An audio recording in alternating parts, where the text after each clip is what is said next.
Welcome to the Reconstructing Inclusion podcast. My name is Amri Johnson, your host. I hope you're well. Join me as we continue to deconstruct the shortcomings of traditional DEI strategies and co-create a vision for more transformative, human-centered approaches to inclusion. Myself and my esteemed guests will challenge the status quo, dive deep into the reactive, supplemental nature of many DEI initiatives.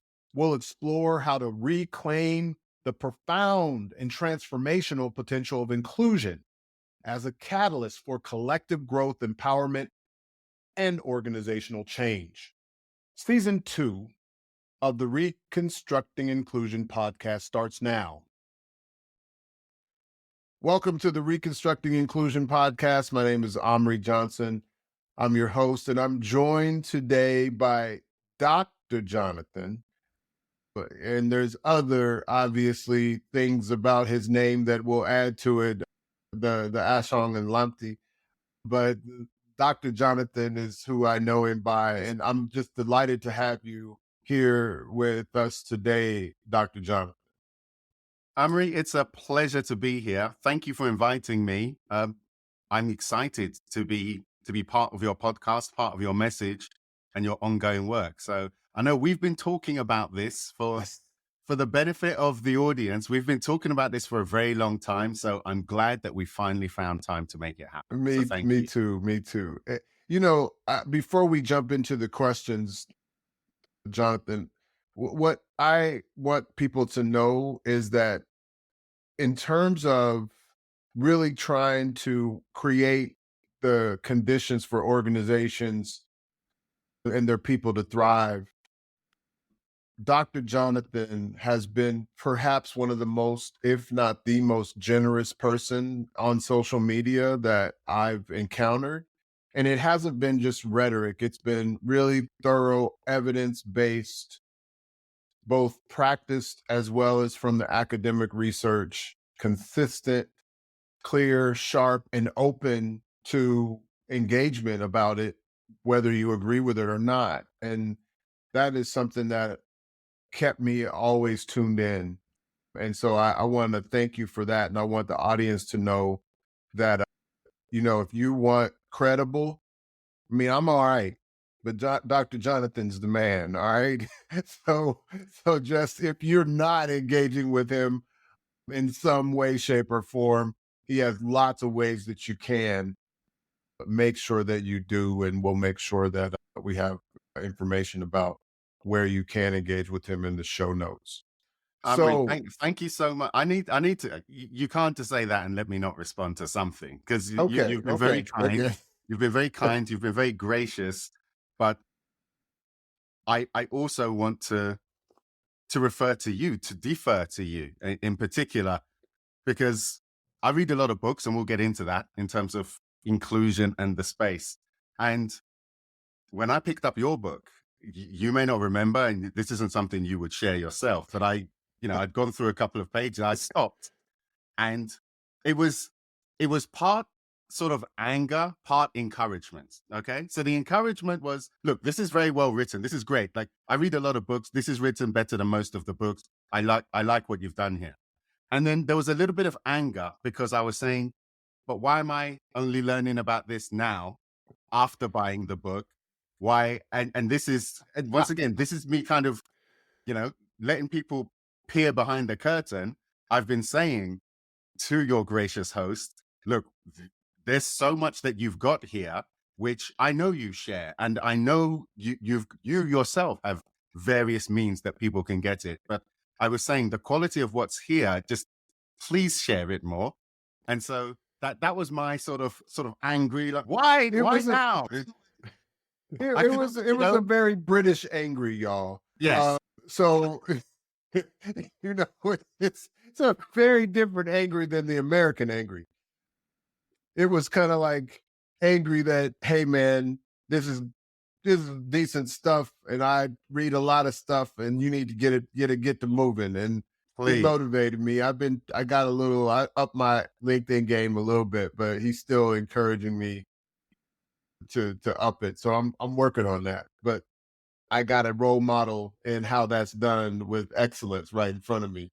So before we jump into the full questions, Doc, we always ask people a favorite song or movie that you go to over and over again. And then I have one more question for you after that. So a favorite song or movie that you go to over and over again. So there's a song I've been listening to a lot. I've always loved it, and I find it to be very inspirational. And it's Buju Banton and Beres Hammond.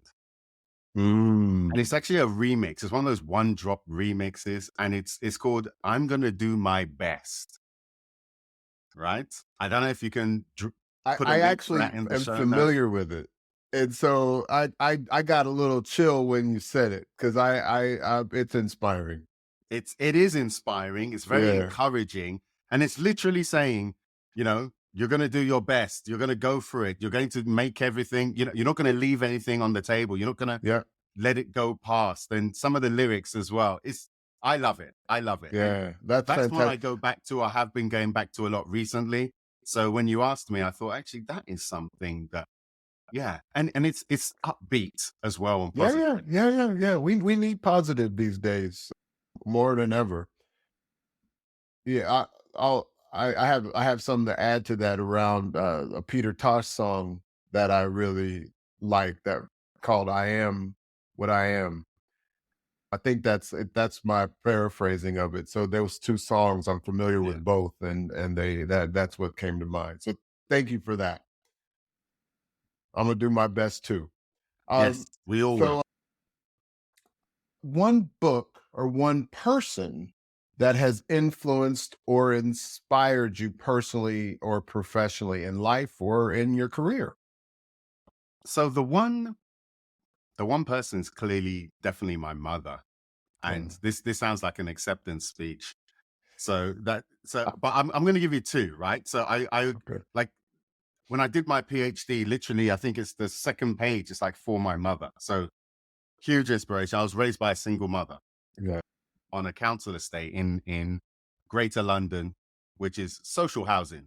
So, and everyone in my family, they love, I'm from a Ghanaian family, so everyone likes education and loves education. So if you've got a PhD, it's like the thing. Like when I got a PhD, members of my family who I've never spoken to before or after appeared just to say hi, just to call, just to text. They love it. They absolutely love it. And the commitment to education. So she liked it. And when I said I was doing it, she wasn't really surprised, which I was. So that's a whole different thing. So I want to acknowledge my mother there. No, I love it. But I love it. Something more practical, because I like to be practical in giving people some guidance. And a book that absolutely changed my relationship with work, I would say. And it's the book I gift the most to people early in their career. And it's called So Good They Can't Ignore You. So Good They Can't Ignore You by Professor Cal Newport, who is also the author of Deep Work. People talk, this is a great book as well. People talk about that. I knew about Professor Cal Newport, and maybe even before he was a professor, actually. Right. And this book, So Good They Can't Ignore You, it debunks the idea of follow your passion when you're at work or with regards to your career. So if you remember, I very briefly touched on how I grew up, my personal upbringing. So I grew up in an environment, like socially, where people talked about work, not career. So people had a job as well. People didn't like what they did. They did it for the money. And I grew up with that mindset. And what was so powerful about this book is it first off says that work can be something you can enjoy and get value from. Right. Let's focus on the value from. It's something that could be a source of satisfaction for you as an individual. That's a big deal for me. And what he says is, in order for you to be able to get that, you need to develop rare and valuable skills. And this is something that has completely changed my relationship with work and my approach to work and development and career and all of those things. compared to the way I grew up, and frankly, compared to the way everyone else does it as well. So Sure. that book is a huge impact. I gift this. Like if I met you and you were in your early 20s or something, I have copies of this book in my car. Wow. Yeah. So It's like it's like your mixtape. absolutely. Except I give it away, right? You're not selling it, you're giving it away. I got it. I I love give it. it away. Yeah. So I love it. that's how important it is. I still read it. I still talk about it. It guides my decisions now. Yeah, I like that because you probably know at this point that I'm really big on agency, and skills are a big part of your agency.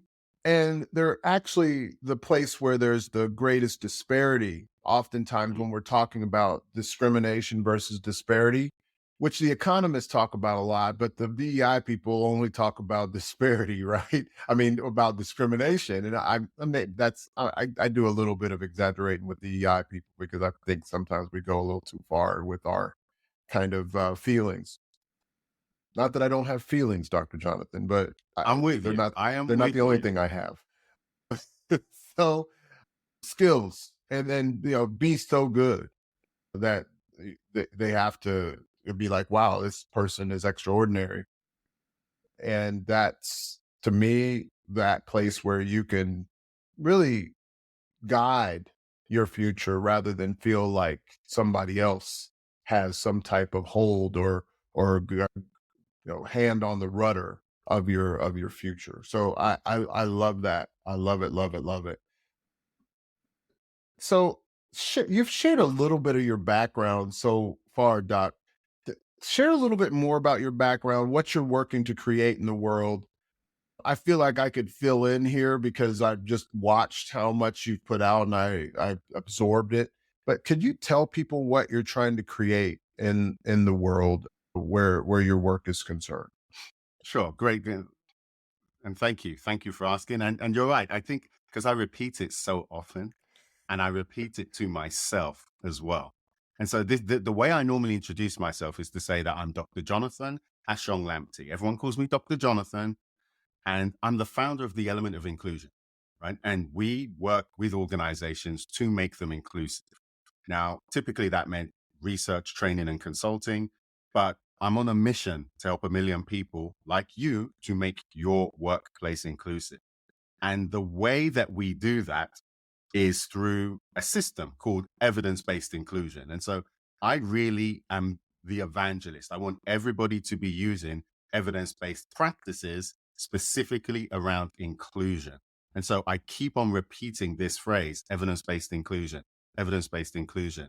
Now, you've heard me say inclusion maybe 5, 6 times, but what does that even mean? And given that we're here reconstructing inclusion, it's probably worth talking about that, right? So I know, for regular members of the audience, you will have heard Amri, I always say, you would have heard Amri talking about this in a particular way. The way we talk about it is inclusion is a systematic business strategy to ensure that everyone shares the same advantages and benefits. So everyone can perform, everyone can belong, everyone can reach their potential. And what I like and what balances well with the book, which I have read, is the systems approach that you would be used to as a member of this audience. And so we consider all of this inclusion dream. We're on a path, an inclusion journey, and I'm constantly encouraging you to make better decisions. So when I Mm. say evidence-based inclusion, I want you to take evidence, gather evidence from 4 key areas. The research. What does the research say? And we can get into some of that later. Hmm. Hmm. What do the stakeholders say? The people who you are trying to help or Right. influence, or who are going to be influenced by the decision you make, that better decision? What do they say about all this? It's worth speaking to them. Then what does your organization say? Now, people talk a lot about data, collecting data. What does data mean? And there is a difference between that and evidence. And of course, you, professional expertise, your professional experience and other people's, which is why I have already benefited from Amri's personal experience, professional experience, because I've read the book, I've read his stuff. So it's not just about me and what I think and I'm clever. No, I get to benefit from what everyone else is saying, and in particular, the author of Reconstructing Inclusion. I should bring you on every episode just so you can say that. And I almost wish that you had been the reader of my audiobook, because I'm like, wow, this is that voice, man. We would sell, when British people talk, people listen more. So obviously I would probably sell more audiobooks. Yeah, So if you wanted to sound, if you wanted the author to sound like a villain from a James Bond movie, right? That's the other thing. I can't fall out of my chair like we often do when we talk. But yeah, but I think I think I'd be okay with it, because I'm into to the villains as much as I am into the heroes. So so thank you for sharing that.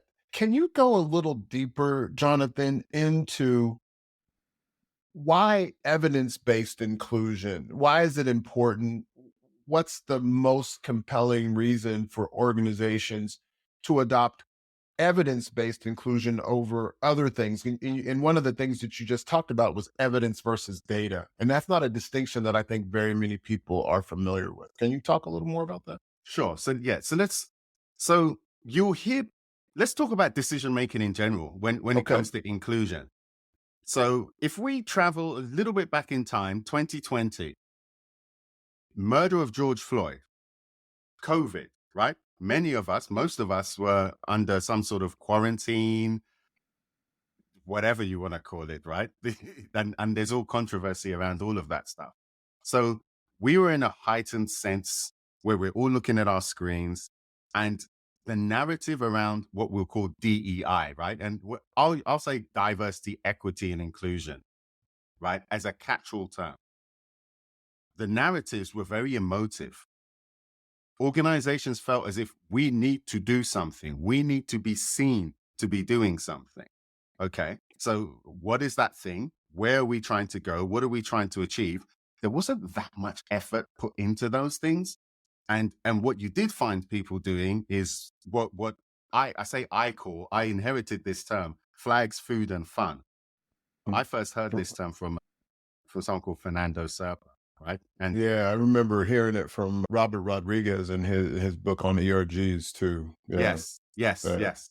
Yeah. See, look, that's a deep cut, by the way, for the DEI people, like Dr. Robert Rodriguez, this book on DEI. Yeah. And I think he's got a book called Latino Talent or something. yeah, yeah, So yeah.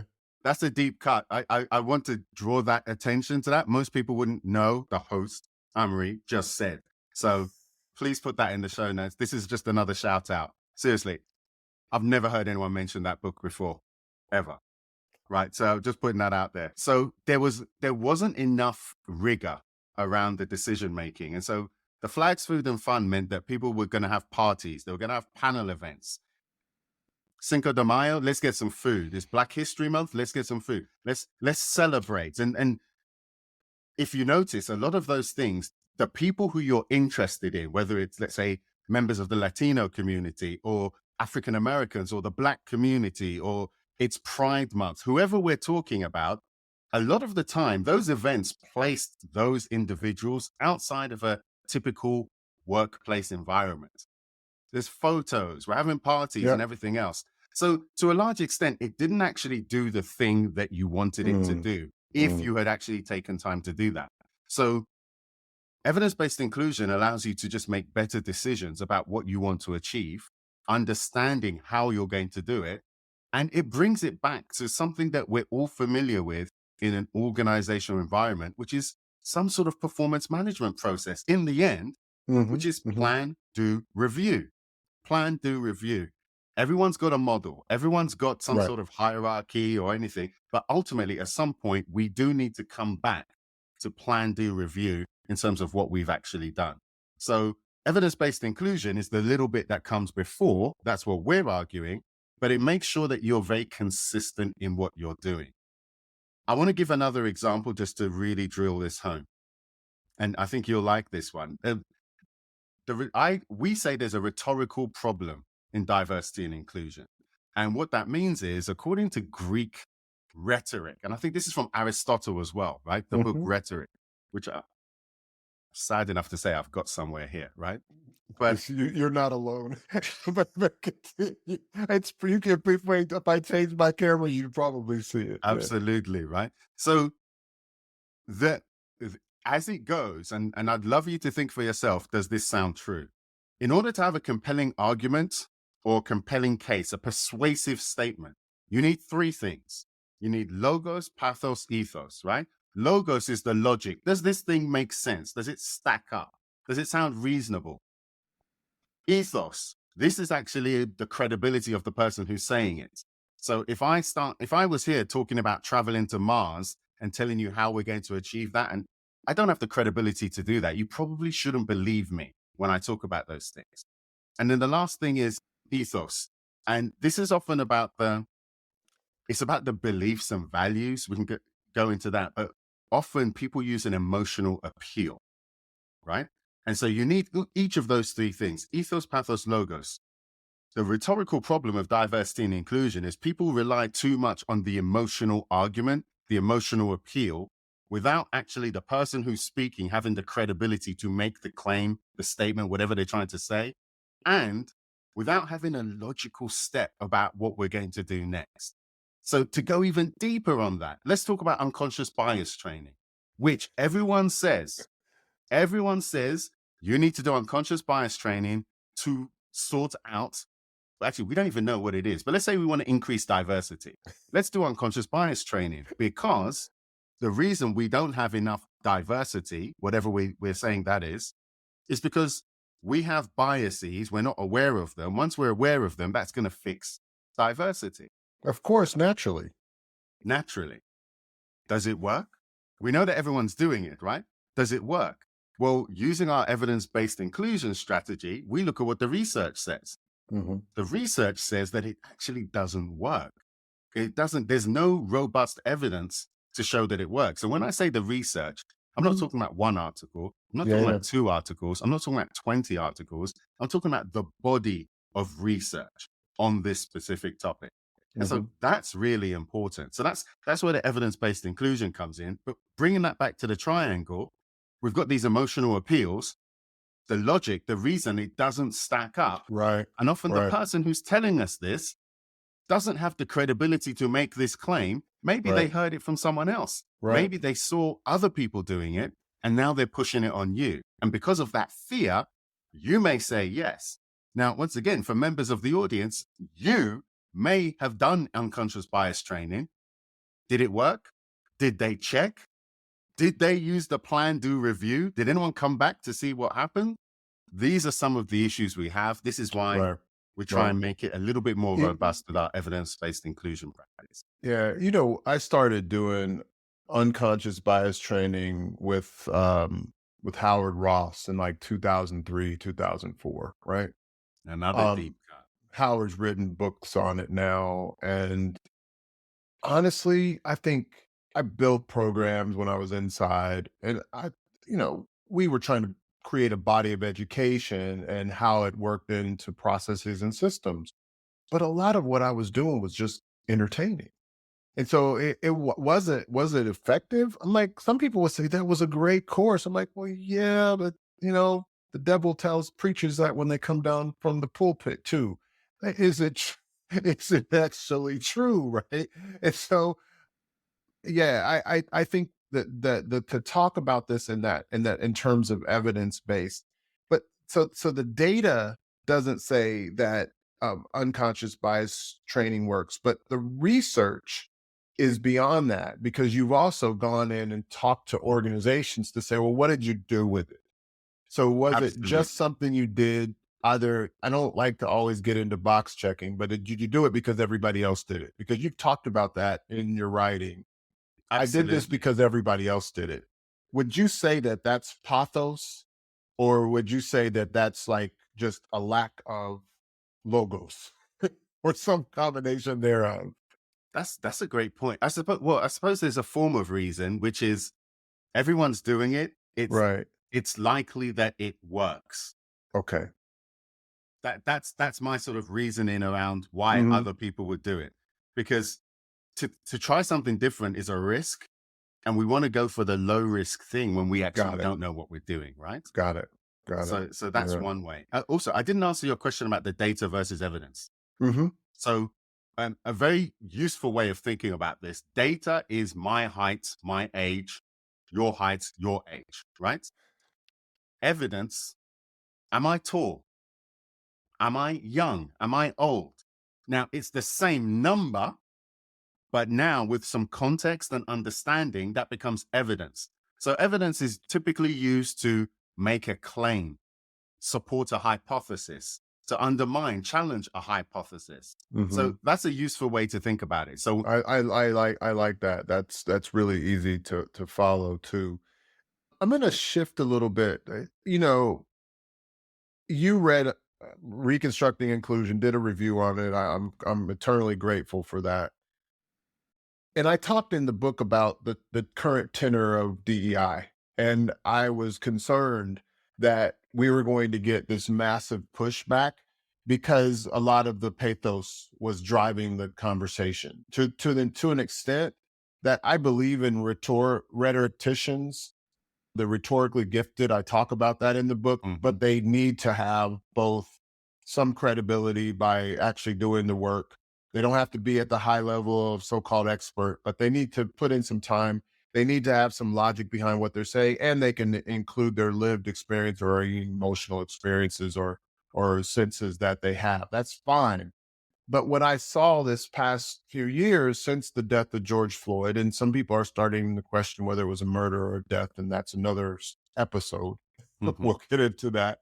But given the current tenor of DEI in the media, meaning the defense of the pushback by people that are like us, that are practitioners, and then some companies wondering, where does this all go? We have this pushback on both sides, those who are against, those who are for, pushing back on those who are against, while others are just pushing ahead, committed to their agenda. What's the opportunity for the DEI space to make evidence-based approaches to inclusion the norm? And can we get there? Yeah, I think it's the smart move, because what is the pushback about? Typically, it's about things that are perceived to be unfair or bad practices. When someone says they dislike DEI, they're going to give an example of something that perhaps wasn't done well, was poorly implemented, poorly explained. If your first experience of DEI is just someone who claims to be an expert and you remember them doing a completely different job, and now they're now an expert on this thing, and you're thinking, but why? What are you saying? It doesn't make sense. You know, there's too many mic drop moments. A great example is when people are talking about race and racism. And if you think, okay, there is a sociology of race that describes racism as a system of advantage or disadvantage depending on your racial identity, right? So it says race is socially constructed. And the argument is, if you are white, you benefit from this system of racism. Okay. Now, the typical person in the world thinks of racism as discrimination. Okay. If I called you a name, or if I treated you differently because of your racial identity, most people think of that as racism. So this sort of like academic intellectualization of racism, there's a lot of mic drop moments where someone will say, if you're Black, you can't be racist, right? Right. And follow this for a second, because of this system of advantage or disadvantage, and you are not a beneficiary of that.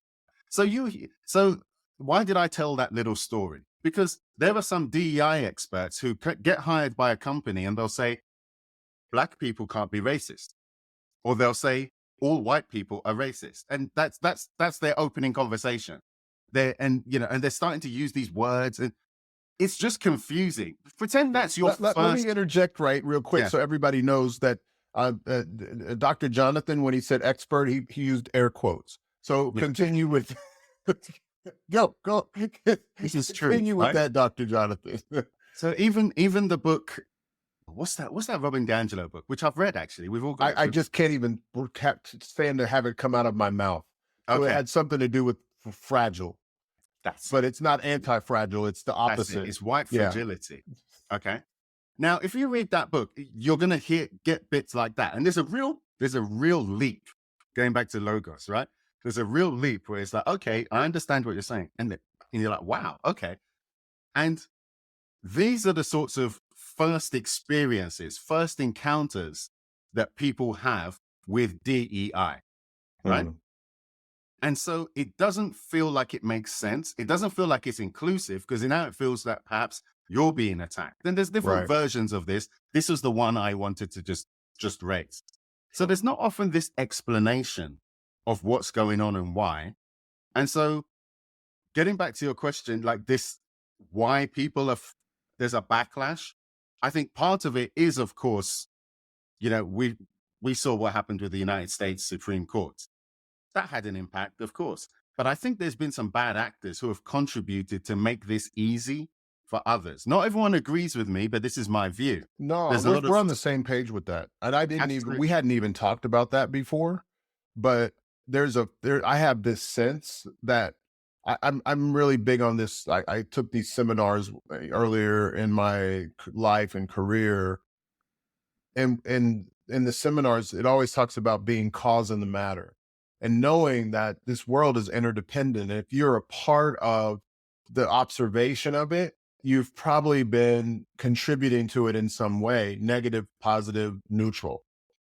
And if you can't see yourself in it, you're just kind of projecting. And so in a way, you know, have we set this up as practitioners for attack? And my answer to myself is, we've been causing the matter to some extent. And we have to be able to be willing to put the mirror up to ourselves to say where we've missed the mark, where we've maybe made some advance, maybe where we've regressed. And I don't see us doing that so frequently.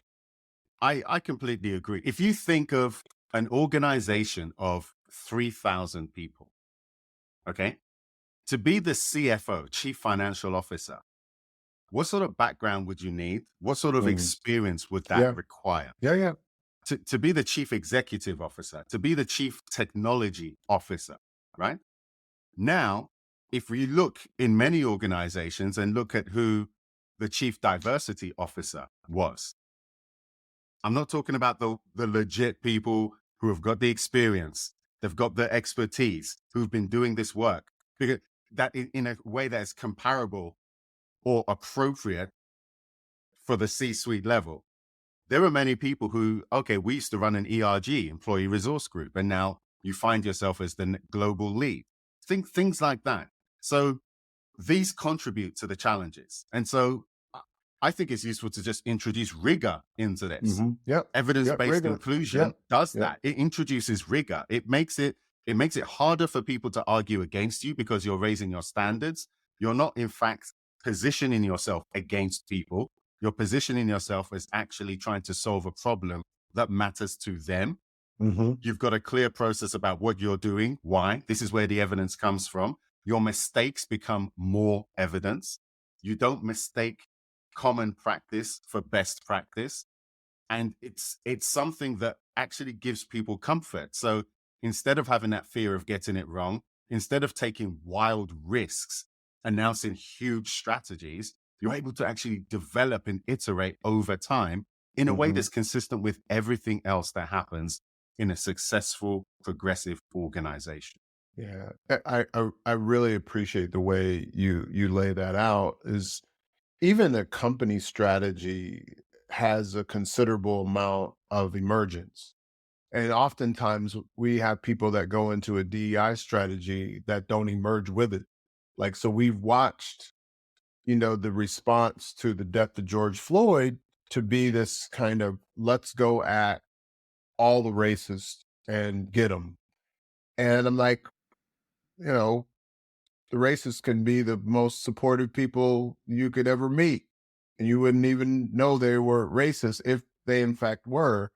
and calling all of people who have a certain hue racist is probably going to create more racist than it is more so-called anti-racist, right?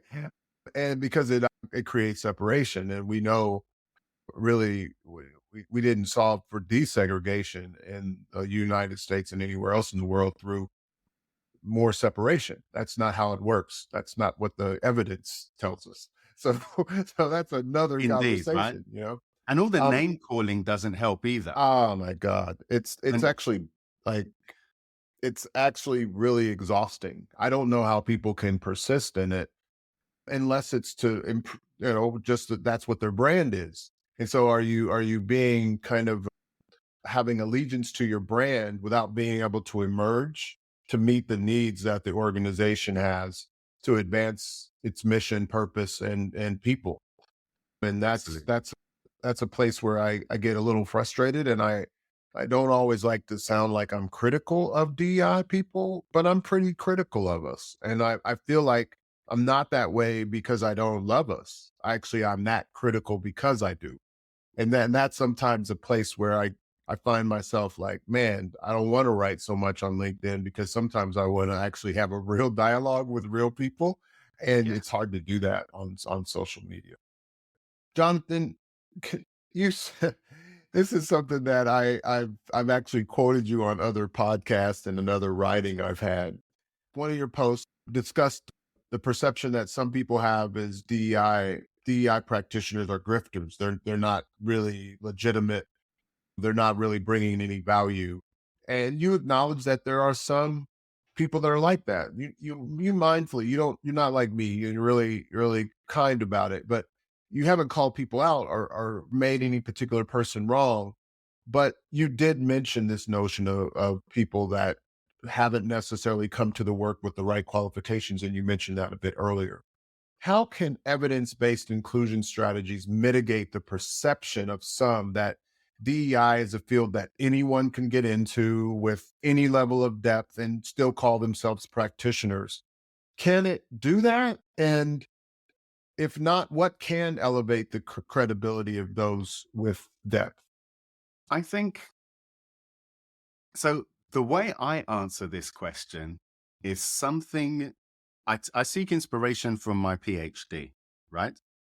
So I'm I've got a background as an accountant. So in the UK, I'm a fellow now of the Institute of Chartered Accountants in England and Wales, right? I'm only a fellow because I've just been I paid the subscription for long enough, right? It's not like before I was just a member. But in my thesis, we talked about the notion of what a professional was. And typically that actually meant ethics. It meant esoteric knowledge, right? So it's knowledge, information, insights that are quite hard to come by. It also means there's a technology, and to have a profession, the technology you have needs to be superior to the alternatives. Also the notion of profession means that there's some sort of, well, the perfect ones have entry exams, they've got a body. It would be amazing if there was something like that in this space. I think it would be very difficult for that to happen in the short term, at least. But I think it's useful to try to mimic these things. So, what is your continuing professional development? What expertise do you have? What are your values? What does integrity mean? What is the technology you use in terms of know-how and method in what you do and how you achieve it? I think the more you can communicate these things, the more your standards will be clear. And if you are unable to do these things, then the pursuit of these things will actually raise your standards as well. And so if mimicking or pursuing this archetype of professional identity, I think is the way forward outside of having an organized professional body that would do all of this. And that's what I've tried to do, because I thought, okay, as an accountant, these are the 5, 10 things that all professions have. Look at doctors, look at lawyers, and doctors and lawyers, by the way, they're more perfect. Accountants are insecure because they haven't perfected what they call the professionalization process. Anyone can call themselves an accountant. In the same way, everyone can call themselves a coach. Not everyone can call themselves He's laughing, by the way, when I'm saying this, but it's true. Anyone can call themselves an accountant. Anyone can call themselves a coach. So those two words don't actually have that much meaning without some sort of professional rigor. When someone tells you they're an MD, when someone tells you that they're a lawyer, there's so many things that you can take for granted because they've perfected this professionalization project. Right, So right. what I do myself and what I encourage others to do is to follow that, to develop that. So evidence-based inclusion is my technology. That's what I do. I constantly share what my bias is as well. My continuing professional development is these books, the research I talk about. I've got a podcast as well. That's my mixtape. You heard him talking about mixtapes earlier? That's my mixtape. So you get to decide before and this raises the standard. Doesn't mean that everybody's going to choose you. That doesn't matter. Everyone's able to make an informed, reasoned choice. So, and we're moving towards closing. Can people elevate beyond the calling themselves something? And by taking this evidence-based approach, and I'll add something on to that, when an organization is looking for somebody to help them work through this conversation, I think it's starting to parse itself out in the marketplace. People are seeing through the grifting that you've mentioned before. But how can organizations make sure that they secure somebody who's actually going to help them elevate the organizational culture processes, create the conditions for people to thrive, give them and help them build those tools so that they can do that long term and continue to cultivate it longer term with their folks? How would you counsel somebody to make a decision about who they could work with and kind of deciphering, Now filtering that's a out? great question. So if I'm an organization looking for someone to help me with this stuff and I don't know what to do, and the good news is we are in the 21st century. So in the 20th century, you'd ask a friend and then you would only discover, basically someone's going to come and make a presentation to you, but really you're trusting your friend. Okay. In the 21st century, you can think for yourself. So I would look for someone who is demonstrating expertise already. I would look for someone who I already know their values, beliefs, and I would also try and get a win before I contact them. So are they sharing their technology, their ideas, their perspective? Do they give me something so that I can already do this independently? If the answer is yes, then what I would do, I would say, okay, and I would try and use what they're saying already. I would also try and understand what this means compared to other people. And frankly, evidence-based inclusion is a tactic that would help you with that thought process. So I'd go, okay, what does the research say about how solving this problem? Okay, because there is research about diversity practitioners. Then I would speak to my friends as well. Then I would actually think about the problem we're looking at in the organization. But also, I would then see, does this person give me something before I pay them that can help me? If the answer is yes, like you've got a book, read the book. If you like that book, maybe there's a very good chance that this person could help us with our problem. And we've already read the book and we solved 1, 2, 5% of it. Maybe they can take us the rest of the 95%. That's the approach I would take. Don't trust someone who says they can help you. Trust someone who's already helped you. That is the smart move, in my opinion. Yeah. Now, he says it and he backs it up. And so, because there's lots of stuff that Dr. Jonathan generously gives away. I said at the beginning of this broadcast, and I'll say it again, if you're not connected, if you're not following, you're missing a bunch of what he calls free, but obviously somebody had to pay something to allow it to be what it is when he produces it and puts it out there for the world. So it's free to you, but it's free ain't free. So Dr. Jonathan, is there anything else that I should have asked you that I didn't, that you'd like to add to our conversation? I suppose the one thing, like the starting point for everyone, I would say, like, what do you do? Because it's one thing to, okay, check out podcasts, books, social media.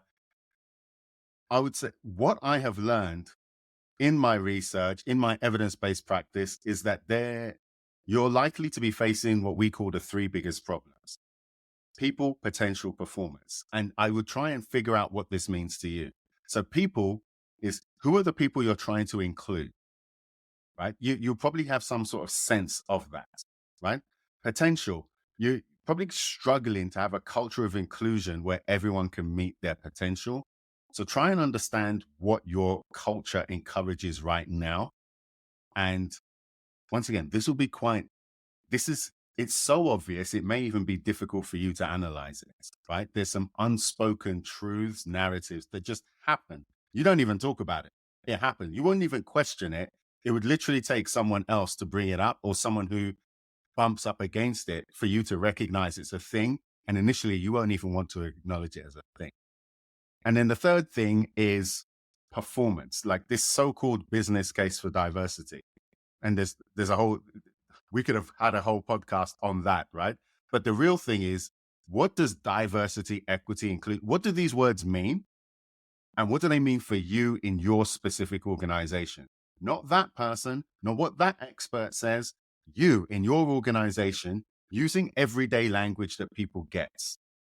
That is the key. If you focus and start on those three things, you're going to be way ahead of everyone anyway. And then when you do need a consultant, or when you do need help, you would have a much clearer idea about who to look for, and it's gonna be more beneficial to you. So that's what I'd encourage you to think about. Three biggest problems. That's a great starting point, and it will protect you from some of these grifters. Fantastic. People, potential, performance, and the avoidance of grifters. To end our time together, Dr. Jonathan Ashong-Lamptey, thank you for, again, just being exemplary in this space and being somebody who I aspire to learn from every day. And I do learn something from you every day. And so thank you for being on the Reconstructing Inclusion podcast. Thank you for having me. Wishing you the best. I appreciate your support. I appreciate all the work and the positive energy and the clarity that you're putting out there as well. So thank you. Thanks, Jonathan. And to the audience, I hope this was helpful. Make it a great day. Peace.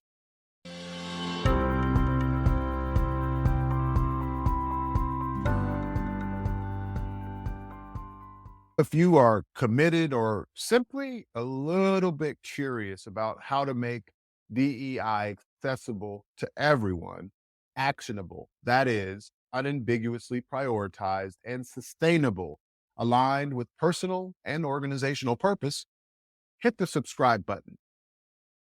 Make it a great day. Peace.